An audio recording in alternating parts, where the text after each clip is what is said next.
ചിരിയുടെ തമ്പുരാക്കന്മാർ ചിരിയുടെ പെരുമഴയുമായി എത്തുന്നു.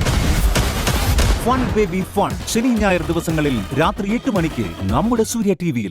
ആ പെണ്ണിന്റെ മനസ്സെനിക്ക് നന്നായിട്ട് അറിയാം. നന്ദനക്കാളും എന്തുകൊണ്ട് നല്ലത് കൈലാഷ് തന്നെയല്ലേ?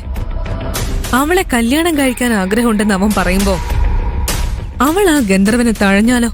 ഓ, അതുകൊണ്ടാ ഞാൻ ഇതുപോലുള്ള ഓരോ തരികിട പണികൾ കാണിക്കുന്നത്. പക്ഷേ എത്ര കാലം മാഡത്തിന് ഇങ്ങനെ ഓരോ തരികിട പണികൾ കാണിച്ച് കൈലാഷിന് തടയാൻ കഴിയും? ഇതിപ്പോ മാഡം ഇവിടെ ഉണ്ടായതുകൊണ്ട് കൈലാഷിന്റെ പ്ലാൻ മാഡം അറിഞ്ഞു.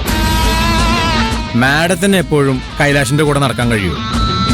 അവൻ എപ്പോ വേണമെങ്കിലും അവളെ ഇവിടെ കൂട്ടിക്കൊണ്ടുവന്ന് PK സാറിനോടും മാഡത്തിനോടും മനസ്സിലുള്ള ആഗ്രഹം തുറന്നു പറയാം.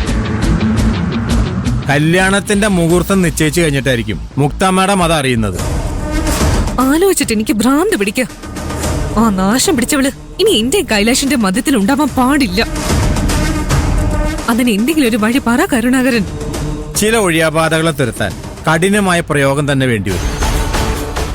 അവൾ ഒഴിഞ്ഞു പോവുകയും ചെയ്യും. കൈലാഷ് പിന്നെ ഒരിക്കലും അവളെ തിരിഞ്ഞു നോക്കിയില്ല.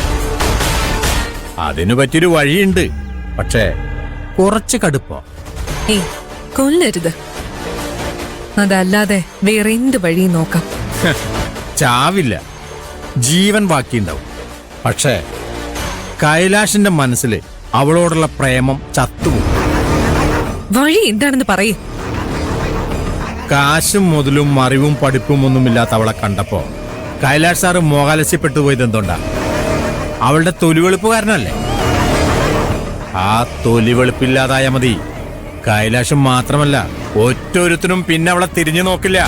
ആ, പറയാൻ എളുപ്പോ, പക്ഷേ ആ തൊലിവെളുപ്പ് എങ്ങനെ ഇല്ലാതാക്കും? എന്താ സംഭവിക്കാൻ പോണെന്ന് മുക്ത മാഡം കണ്ടോ?